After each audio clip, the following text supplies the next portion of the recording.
হরে কৃষ্ণ হরিনাম সংকীর্তন ইউটিউব চ্যানেলের পক্ষ থেকে আপনাদের সকলকে সুস্বাগতম। আপনারা কেমন আছেন? আশা করি গুরু গোবিন্দর কৃপায় আপনারা অত্যন্ত ভালোই আছেন। তো সামনেই আসছে জ্যৈষ্ঠ মাসের কৃষ্ণ পক্ষের অপরা একাদশী।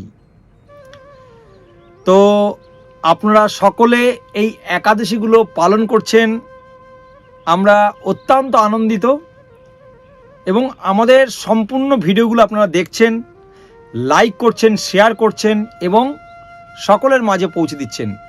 এই জন্য আমরা কৃতজ্ঞতা জ্ঞাপন করি। আপনারা এইভাবেই আমাদের এই হরিনাম সংকীর্তন ইউটিউব চ্যানেলের পাশে থাকবেন, আমরা আশা রাখব। তো আপনারা এই একাদশীগুলো পালন করছেন এবং অন্যকে পালন করবার জন্য উৎসাহিত করবেন, আমরা আশা রাখব। তো প্রতিটা ভিডিওতেই আমরা বলি যে এই একাদশীটি পালন করতে গেলে কি কি করতে হয়, কিভাবে এই একাদশী করতে হয়, সেটি সংক্ষেপে আবারও আমরা বলবো। কেননা যারা নতুন এই চ্যানেলটি দেখছেন বা এই ভিডিওটি আপনারা দেখছেন তারা তো জানতে পারবেন না, তাই না? সেই জন্য আমরা তথাপি আবারও সংক্ষেপে বলবার আমরা চেষ্টা করব। তো কবে এই একাদশী, এই অপরা একাদশী ব্রত কবে পালন করতে হবে আপনাদেরকে, কিভাবে পালন করবেন, সারাদিন কিভাবে কাটাবেন, কি কি খাবেন, আদৌ কি কিছু খেতে পারবেন কি পারবেন না, নাকি নির্জলাই করতে হবে, এবং কিভাবে পালন করবেন, কখন পালন করবেন, পালনের পদ্ধতি কি আছে, সংকল্প মন্ত্র কি আছে, পালন মন্ত্র কি আছে, এই সকল বিষয়ে সংক্ষেপে আজকের ভিডিওতে আমরা আলোচনা করবার চেষ্টা করব। তাই অনুগ্রহ করে আপনারা সম্পূর্ণ ভিডিওটি দেখবেন, আমরা আশা রাখব। হরে কৃষ্ণ।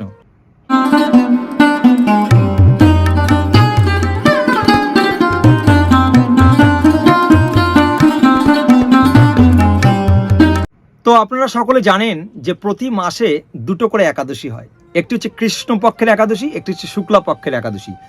তো জ্যৈষ্ঠ মাসের এটি সর্বপ্রথম একাদশী, তার নাম হচ্ছে অপরা একাদশী। তো এই একাদশী ব্রতটি পালন করা হবে জুন মাসের 3 তারিখ সোমবার দিন। এই একাদশী ব্রতটি পালন করা হবে। এই একাদশীটি পালন করতে গেলে আপনারা যারা আমিষ আহার করেন তারা অবশ্যই 2 তারিখ রবিবার, সোমবার, মঙ্গলবার 2 তারিখ, 3 তারিখ এবং 4 তারিখ জুন মাসের অবশ্যই আপনারা সর্বপ্রকার আমিষ দ্রব্য বর্জন করে কিন্তু এই একাদশী ব্রত পালন করতে হবে। একাদশী ব্রত হচ্ছে মাধব তিথি, ভগবান কৃষ্ণ অত্যন্ত প্রসন্ন হন আপনারা যদি এই একাদশী ব্রত পালন করেন। শাস্ত্রে বিভিন্ন প্রকার ভক্ত অঙ্গের কথা বলা হয়েছে। এই যে নববিধা ভক্তির পরেই 10 বিধা ভক্তি হচ্ছে এই একাদশী ব্রত পালন করা। এবং শুধু তাই নয়, এই একাদশী ব্রত পালন করবার মাধ্যমে আমরা আমাদের গৃহ নিত্য আলয় যেখানে গেলে আমরা আর কোনোদিনও এই দুঃখময় জগতে ফেরত আসতে পারি না, জন্ম মৃত্যু জরা ব্যাধির চক্করে যে কালের পর কাল আমরা অতিক্রম করছি, এই একাদশী ব্রত পালন করবার মাধ্যমে আমরা কিন্তু ধীরে ধীরে মুক্তি লাভ করে আমরা আমাদের নিত্য শাশ্বত ভগবত ধামে আমরা প্রত্যাবর্তন করতে পারি। এ বিষয়ে কোনো সন্দেহ নেই। স্বয়ং ভগবান তিনি বলেছেন এই কথাটি। এই একাদশী তিথি পালন করলে ভগবান অত্যন্ত প্রসন্ন হন। তাই আপনাদের কাছে বিনীত অনুরোধ করব, আপনারা সকলে এই প্রতিটা একাদশী ব্রত অত্যন্ত নিষ্ঠা সহকারে পালন করুন। কেমন? এই একাদশী তিথি অম্বরীশ মহারাজও পালন করেছিলেন, আমরা ভাগবতমে পেয়েছি। অনেক পূর্বাতন আচার্যরা তারা সকলেই এই একাদশী ব্রত পালন করতেন। তো এই একাদশী ব্রত পালন করতে গেলে যারা আপনারা আমিষ আহার করেন তারা 2 তারিখ, 3 তারিখ এবং 4 তারিখ কমপক্ষে 3 দিন সম্পূর্ণরূপে আমিষ দ্রব্য বর্জন করতে হবে। পেঁয়াজ, রসুন, মুসুরির ডাল, মাছ, মাংস, ডিম এই ধরনের আমিষ দ্রব্য আপনাদের কিন্তু বর্জন করতে হবে, করেই একাদশী ব্রত পালন করতে হবে। আপনারা আগের দিন ভগবানের শ্রী চরণ কমলে তুলসী পত্রে চন্দন লেপন করে ভগবানের কাছে সংকল্প করবেন যে ভগবান, আমার তো কিছুই করার ক্ষমতা নেই, তাই আপনার কালকে এই অপরা একাদশী ব্রত আমি পালন করতে যাচ্ছি, তাই আপনি আমার প্রতি কৃপা বর্ষণ করুন, যাতে আমি শারীরিকভাবে ও মানসিকভাবে আপনার এই ব্রতটি অত্যন্ত গুরুত্ব এবং নিষ্ঠা সহকারে পালন করতে পারি। ভগবানের কাছে বলুন, ভগবানের কাছে কৃপা ভিক্ষা চান এবং ভগবানের শ্রীচরণ কমলে তুলসী পত্রে চন্দন লেপন করে নিবেদন করুন এবং সুগন্ধি পুষ্প নিবেদন করুন এবং ভগবানের কাছে এই কথাগুলো বলুন। আপনারা ওই দিন অর্থাৎ দশমীর দিন একটু সকাল সকাল শয়নে যাবেন। শুতে যাওয়ার পূর্বে খাবারের পরে আপনারা দাঁতটা একটু মেজে নেবেন কৃপাপূর্বক, কেননা পঞ্চরবিশস্য দানা যদি দাঁতের মধ্যে লেগে থাকে তাহলে একাদশী ভঙ্গ হয়ে যেতে পারে। কেমন? সেই জন্য আপনারা দাঁত মেজে শুতে যাবেন। পরের দিন সকালে সূর্য উদয়ের পূর্বে ঘুম থেকে উঠবেন, অর্থাৎ শয্যা ত্যাগ করবেন। যদি ব্রাহ্ম মুহূর্ত না পারেন, কমপক্ষে সূর্য উদয়ের পূর্বে ঘুম থেকে উঠুন। সূর্য উদয়ের পূর্ব থেকে 1 ঘন্টা 36 মিনিট মতন ব্রাহ্ম মুহূর্ত থাকে, তো আপনি কমপক্ষে সূর্য উদয়ের পূর্বে কিন্তু শয্যা ত্যাগ করবেন। শয্যা ত্যাগ করে প্রাতঃক্রিয়া স্নানাদি সমস্ত সেরে, যদি আপনি গঙ্গা স্নান করতে পারেন অত্যন্ত ভালো, না পারলে নদী পুষ্করিণীতে যদি নিকটবর্তী স্থানে থাকে তাহলে সেখানে স্নান করবেন। যদি তাও না থাকে তাহলে আপনার নিজ গৃহের মধ্যে জলকে হাতে করে নিয়ে 3 বার গঙ্গা গঙ্গা গঙ্গা এই কথাটি বলে মা গঙ্গাকে স্মরণ করে আপনি স্নান করতে পারেন। সেটাও মানসিকভাবে গঙ্গা স্নানের সমান হবে। কেমন? তো স্নান করে দ্বাদশ অঙ্গে তিলক করবেন। তিলক কিভাবে করতে হয় আমার এই ডেসক্রিপশন বক্সে লিঙ্ক দেওয়া থাকবে, আপনারা কৃপাপূর্বক দেখে নেবেন দ্বাদশ অঙ্গে কিভাবে তিলক করতে হয়। তিলক করে ভগবানের মঙ্গল আরতি করবেন, ভগবানকে সুগন্ধি পুষ্পের মালা সুগন্ধি পুষ্প দেবেন, চরণ কমলে তুলসী পত্রে চন্দন লেপন করে দেবেন ভগবানের। তারপরে ভগবানের মঙ্গল আরতি করবেন। মঙ্গল আরতির পর হরে কৃষ্ণ মহামন্ত্র চ্যান্টিং করবেন বেশি বেশি সংখ্যক। হরে কৃষ্ণ কৃষ্ণ কৃষ্ণ হরে হরে, হরে রাম রাম রাম হরে হরে। এইটি হচ্ছে কলিযুগের যুগ ধর্ম। আপনারা মালার দ্বারা এই হরে কৃষ্ণ মহামন্ত্র জপ করার চেষ্টা করবেন। কিভাবে হরে কৃষ্ণ মহামন্ত্র মালার দ্বারা জপ করতে হয় আমার এই ভিডিওর ডেসক্রিপশন বক্সে লিঙ্ক দেওয়া থাকবে, আপনি ক্লিক করে দেখে নেবেন মালার দ্বারা কিভাবে অত্যন্ত সহজ সরলভাবে হরে কৃষ্ণ মহামন্ত্র জপ করা যায়। অনেকে বলতে পারে, আমি হরে কৃষ্ণ মহামন্ত্র কেন জপ করব? আমার গুরু তো নাম দিয়েছে, একটি মন্ত্র দিয়েছে, আমি তো অন্য গুরুর দীক্ষিত, আমি সেই মন্ত্র তো জপ করি। আপনি করুন, আপনার গুরুদেব যেই মন্ত্রটি দিয়েছেন আপনি সেই বীজ মন্ত্র বা সেটি জপ করুন। কিন্তু মনে রাখবেন, আপনি কিন্তু কলি যুগের মধ্যেই বসবাস করছেন। কলি যুগের যুগধর্ম কিন্তু হরে কৃষ্ণ মহামন্ত্র জপ। কেমন? আপনাকে কলি যুগের মধ্যে থাকতে হলে হরে কৃষ্ণ মহামন্ত্র জপ করতে হবে। শাস্ত্রে বলছে, এক হরিনামে যত পাপ হরণ হয়, পাপীর সাধ্য নাই তত পাপ করে। তবে শুদ্ধ হরে কৃষ্ণ মহামন্ত্র যদি আপনারা জপ করতে পারেন তাহলে আপনি ভগবানের কৃপা অবশ্যই লাভ করতে পারবেন এবং হরে কৃষ্ণ মহামন্ত্র দ্বারাই ভগবত ভক্তি অর্জন করবেন। আপনি দেখবেন, সাধারণত আমরা যেই দেবদেবীরই উপাসক হই না কেন, মৃত্যুর পর বুকের উপরে কিন্তু ভগবত গীতাই রাখা হয়। মৃত্যুর পর সেই দেহের উপরে নামাবলিটাই দেওয়া হয়। সেই নামাবলির মধ্যে কি নাম লেখা থাকে? হরে কৃষ্ণ কৃষ্ণ কৃষ্ণ হরে হরে, হরে রাম রাম রাম হরে হরে। আপনারা দেখবেন খেয়াল করে, যেই দেবদেবীর উপাসক হোক, সে কালীর হোক, দুর্গা হোক, যেই দেবদেবী, মনসার হোক, যেই দেবদেবীরই উপাসক হোক না কেন, তার কিন্তু মৃত্যুর পরে যখন তার শবদেহটা নেওয়া যাওয়া হয়, তার বুকের উপরে সেই ভগবান শ্রীকৃষ্ণের অমৃত বাণী, সেই ভগবদ গীতা তার হৃদয়ের উপর, বুকের উপর রাখা হয়। এবং মৃত্যুর পর সেই হরিনাম জয়ধ্বনি দিয়েই কিন্তু তাকে তার অন্তিম স্থান শ্মশানে নিয়ে যাওয়া হয়। শুধু তাই নয়, সেই মৃত্যুর পর তার আত্মীয় স্বজন, সন্তান, পরিজনরা তার পিতা মাতার উদ্দেশ্যে পিণ্ডদান করবার জন্য গয়ায় যায়। ভগবান বিষ্ণুর সেই পাদ পদ্মেতে পিণ্ডদান করা হয় ভগবান বিষ্ণুকে। কেননা ভগবান বিষ্ণু ছাড়া, কৃষ্ণ ছাড়া আর সেই আত্মাকে উদ্ধার করবার এই জগতে কোনো দেবদেবী নেই। সেই জন্য হরির নামই আমাদের জপতে হবে, হরে কৃষ্ণ মহামন্ত্র জপতে হবে। এই হরে কৃষ্ণ মহামন্ত্র দ্বারাই শুধুমাত্র আমরা আমাদের নিত্য আলয় ভগবত ধামে প্রত্যাবর্তন করতে পারি। সেই জন্য আপনারা সকলে কলি যুগের যুগধর্ম হরে কৃষ্ণ মহামন্ত্র জপ করবেন, কেমন?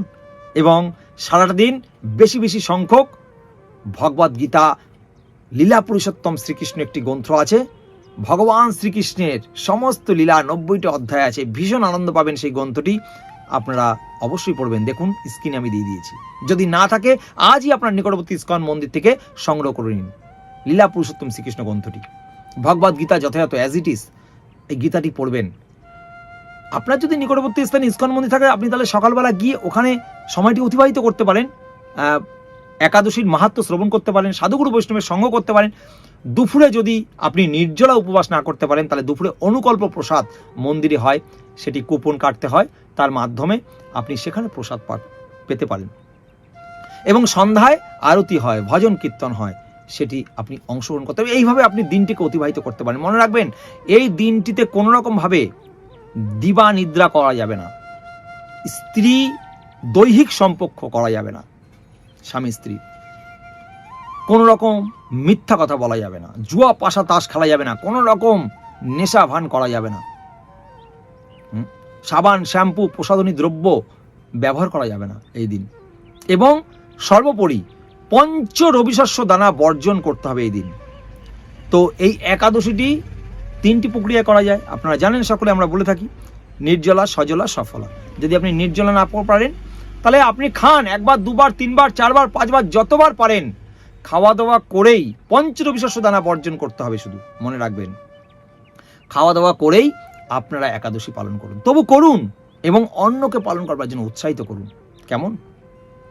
আপনারা যারা পালন করছেন তাদের আর বলার কি কথা, কিন্তু যারা আপনারা পালন করছেন না বা করে উঠতে পারছেন না বিভিন্ন পরিস্থিতির জন্য, তাই আপনারা চেষ্টা করুন যাতে এই একাদশী ব্রতগুলো পালন করা যায়, কেমন? তো এইভাবে আপনারা নির্জলা, সজলা, সফলা, যদি জল খেয়েও না পারেন তাহলে সফলা ফলমূল দিয়ে, এই 3টে তো অপরাখক। তাহলে একাদশীর অনেক রেসিপি আছে, বিভিন্ন আলু দিয়ে, কুমড়ো দিয়ে, কাঁচকলা দিয়ে, বাদাম দিয়ে, সবজি সানফ্লাওয়ার দিয়ে রান্না করে খাওয়া যায় ভগবানকে ভোগ লাগিয়ে, এগুলো খাবেন। মনে রাখবেন, সরষের তেল, সয়াবিন তেল চলবে না। পঞ্চরবিশস্য দানা মানে আটা দিয়ে যা কিছু হয়, ধান দিয়ে যা কিছু হয়, জব দিয়ে যা কিছু হয়, ডাল জাতীয় যা কিছু হয়, ভুট্টা, হ্যাঁ, আর তেল জাতীয় যেরকম সয়াবিন তেল, রিফাইন তেল, এইগুলো যা কিছু হয়। এই দিন কিন্তু কোনো রকম ক্ষৌর কর্ম করা যাবে না। মনে করেন চুল কাটা, দাড়ি কাটা, নখ কাটা, এই ধরনের করা যাবে না, কেননা এই ধরনের কর্মের মাধ্যমে কিন্তু রক্তপাত হয়ে যাওয়ার সম্ভাবনা থাকে। রক্তপাত হয়ে গেলে কিন্তু একাদশীর ফল কিন্তু ক্ষীণ হয়ে যায়। যদিও ভগবত যারা ভক্ত, তারা কখনো ফলের আশা করে কোনো ব্রত করেন না। ভগবান কৃষ্ণের সন্তুষ্টি বিধান করবার জন্যই তারা সমস্ত ব্রত পালন করেন। তো এইভাবে দিনটিকে অতিবাহিত আপনারা করবেন, আমরা আশা রাখবো। আর আপনাদের কোনো প্রশ্ন থাকলে আপনারা কমেন্ট বক্সে কমেন্ট করতে পারেন নির্দ্বিধায়, আমরা তার যথাযথ উত্তর দেবার প্রচেষ্টা করব। এবং আমাদের সাথে এই হরিনাম সংকীর্তন ইউটিউব চ্যানেলের সাথে আপনারা সর্বদা যুক্ত হয়ে থাকবেন। তো এইভাবে আপনারা এই দিনটি অতিবাহিত করবেন। আগের দিন সংকল্প করবেন, আগের দিন সংকল্প আমিষার বর্জন, নেশা বর্জন, দ্রুতক্রিয়া বর্জন, অবৈধ নারী সঙ্গ বর্জন করে আপনারা সংকল্প করবেন। অর্থাৎ 2 জুন রবিবার দিন, সোমবার দিন 3 জুন হচ্ছে অপরা একাদশী, এই ব্রতটি পালন করছেন। এবং 4 জুন, জুন মাসের 4 তারিখে অর্থাৎ মঙ্গলবার দিন আপনার হচ্ছে দ্বাদশী অর্থাৎ পালন করতে হবে। সংকল্প করবেন, সংকল্পের একটি মন্ত্র আছে, আমরা স্ক্রিনে দিয়েছি, তবুও মুখে বলে দিচ্ছি। একাদশং নিরাহার স্থিতা অহম অপরিহহানি ভক্ষামি পুণ্ডরীকাক্ষ শরণং মে ভাবা অচ্যুত। এটি একাদশী সংকল্প করবেন 3 বার বলে ভগবানের চরণ কমলে তুলসীপত্রে চন্দন লেপন করে, এবং পালন করবেন আপনার নির্ধারিত সময়ের মধ্যে। ভিডিও লাস্টে পালনের সারা দেশের সময়সীমা দেওয়া থাকবে, আপনারা অবশ্যই আপনাদের নির্ধারিত সময়ের মধ্যে আপনাদের স্থান অনুযায়ী সেই সময়ের মধ্যে পঞ্চরবিশস্য দানা প্রসাদ গ্রহণ করে আপনারা অবশ্যই পালন করবেন। একাদশী পালন করবার পর যদি পালন না করি একাদশীর পূর্ণ ফল লাভ হয় না। আরেকটি কথা, একাদশীর দিন অবশ্যই একাদশীর মাহাত্ম্য কথা শ্রবণ করা অবশ্যই কর্তব্য। তো এই ভিডিওর মূল আকর্ষণ যেটি হচ্ছে এই অপরা একাদশীর বিশেষ মাহাত্ম্য কথা আমরা আজকে আলোচনা করবার চেষ্টা করব। তো প্রতিটা একাদশী ভগবান শ্রীকৃষ্ণ যুধিষ্ঠির মহারাজকে শ্রবণ করান। স্বাভাবিকভাবে এই অপরা একাদশীও ভগবান শ্রীকৃষ্ণ যুধিষ্ঠির মহারাজকে শ্রবণ করিয়েছেন। মহারাজ যুধিষ্ঠির বললেন ভগবান শ্রীকৃষ্ণকে, হে কৃষ্ণ, আগত জ্যৈষ্ঠ মাসের এই কৃষ্ণ পক্ষের একাদশীর নাম কি, তার মাহাত্ম্যই বা কি, তা আমি শুনতে ইচ্ছা করি, আপনি অনুগ্রহপূর্বক আমাকে কৃপা করে বলুন। তার সদুত্তরে ভগবান শ্রীকৃষ্ণ বললেন, হে মহারাজ, মানুষের মঙ্গলের জন্য আপনি খুব ভালো একটি প্রশ্ন করেছেন। বহু পুণ্য প্রদানকারী, মহাপাপ বিনাশকারী ও পুত্র দানকারী এই একাদশী অপরা নামে খ্যাত। এই ব্রত পালনকারী ব্যক্তি জগতে প্রসিদ্ধ লাভ করে। ব্রহ্মহত্যা, গোহত্যা, ভ্রূণহত্যা, পরনিন্দা, পরস্ত্রী গমন, মিথ্যা ভাষণ প্রভৃতি গুরুতর পাপ এই ব্রত পালনে নষ্ট হয়ে যায়। তাহলে আপনারা বুঝতে পারলেন যে পুত্র দানকারী এই একাদশী নিষ্ঠা সহকারে আমরা পালন করতে পারলে যাদের অপুত্রক, যাদের পুত্র নেই, পুত্র প্রদান ভগবান করেন এই একাদশী নিষ্ঠা সহকারে পালন করলে। যারা মিথ্যা সাক্ষ্য দান করে, ওজনের বিষয়ে ছলনা করেন, শাস্ত্রে মিথ্যা ব্যাখ্যা প্রদান করেন, জ্যোতিষের মিথ্যা গণনা ও মিথ্যা চিকিৎসায় রত থাকে, তারা সকলেই নরক যাতনা ভোগ করে। এই সমস্ত ব্যক্তিরাও যদি এই ব্রত পালন করে তবে তারা সমস্ত পাপ থেকে মুক্ত হয়। ক্ষত্রিয় যদি স্বধর্ম ত্যাগ করে যুদ্ধক্ষেত্র থেকে পালিয়ে যায় তবে সে ঘোরতর নরকগামী হয়, কিন্তু সেও এই ব্রত পালনে মুক্ত হয়ে স্বর্গগতি লাভ করে। মকর রাশিতে সূর্য অবস্থানকালে মাঘ মাসে প্রয়াগ স্নানে যে ফল লাভ হয়, শিবরাত্রিতে কাশীধামে উপবাস করলে যে পূর্ণ হয়, গয়াধামে বিষ্ণু পাদপদ্মে পিণ্ড দান করলে যেই ফল লাভ হয়। একটু আগে আমরা বলেছিলাম যে গয়াতে পিণ্ড দান করা হয় পূর্বপুরুষদের উদ্ধারের জন্য, ভগবানের শ্রী চরণ পদ্মে পিণ্ডদান করা হয়। সেই পিণ্ডদানে যে ফল লাভ করা যায়, সিংহ রাশিতে বৃহস্পতির অবস্থানে গৌতমী নদী স্নানে, কুম্ভে কেদারনাথ দর্শনে, বদরিকা আশ্রম যাত্রায় ও বদ্রীনারায়ণের সেবায়, সূর্য গ্রহণে, কুরুক্ষেত্রের স্নানে, হাতি ঘোড়া স্বর্ণদানে এবং দক্ষিণা সহ যজ্ঞ সম্পাদনে যে ফল লাভ হয়, এই অপরাবত পাপ রূপ বৃক্ষের কুঠার স্বরূপ, পাপ রূপ অন্ধকারের সূর্য সদীয় এবং পাপ হস্তির সিংহ স্বরূপ এই ব্রত পালন না করে যে জীবন ধারণ করে সে শুধু জলের বুদবুদের মতো, তাকে জন্ম মৃত্যু জরা ব্যাধির চক্করে কেবল সার হয়ে থাকে। অপরা একাদশীতে উপবাস করে বিষ্ণু পূজা করে সর্বপাপ থেকে মুক্ত হয়ে তিনি বিষ্ণু লোকে গতি হয়। এই ব্রত কথা পাঠ এবং শ্রবণ করবার ফলে সহস্র গোদানের ফল লাভ হয়। ব্রহ্মাণ্ড পুরাণে এই ব্রত মাহাত্ম্যর কথা বর্ণনা আছে। তাহলে আপনারা জানলেন এই বিশেষ একাদশীর, অপরা একাদশীর মাহাত্ম্য কথা।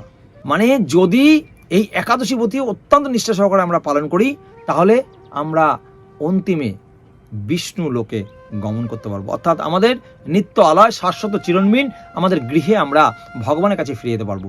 সেই জন্য শুধু ভক্তগণ আপনারা এই অপরা একাদশী অত্যন্ত নিষ্ঠা এবং গুরুত্ব সহকারে পালন করুন। আমরা আশা রাখবো আপনারা এতক্ষণ ধরে সময় নষ্ট করে আমাদের এই ভিডিওটি দেখার জন্য ধন্যবাদ সকলকে, অসংখ্য ধন্যবাদ সকলকে। আপনারা আমাদের সাথে এইভাবেই যুক্ত হয়ে থাকবেন। আমাদের এই চ্যানেলটি হরিনাম সংকীর্তন যারা এতদিন ধরে দেখছেন এখনও পর্যন্ত কোনোভাবে সাবস্ক্রাইব করে হয়ে ওঠা হয়নি, অবশ্যই চ্যানেলটিকে সাবস্ক্রাইব করে নোটিফিকেশন বেল আইকনটি অল করে দিন। ভিডিওটি ভালো লাগলে বেশি বেশি সংখ্যক শেয়ার করবেন, অন্যকে জানিয়ে দেবেন। জগতের মঙ্গলের জন্য এই একাদশী পালন করবার জন্য সকলকে জানিয়ে দিন শেয়ারের মাধ্যমে, যাতে সকলের কল্যাণ হয়। অপরা একাদশী ব্রত পালনকারী ভক্তবৃন্দ কি জয়। হরিনাম সংকীর্তন ইউটিউব চ্যানেল দর্শনকারী ভক্তবৃন্দ কি জয়। আপনারা এভাবেই আমাদের সাথে যুক্ত হয়ে থাকবেন। ভিডিওটি ভালো লাগলে আবারও বলছি সাবস্ক্রাইব করবেন। হরে কৃষ্ণ। আপনারা ভালো থাকবেন, সব সময় সর্বদা কৃষ্ণ ভাবনাময় হয়ে থাকবেন, কৃষ্ণ চেতনা হয়ে থাকবেন। আপনারা সুস্থ থাকবেন, ভালো থাকবেন। হরে কৃষ্ণ।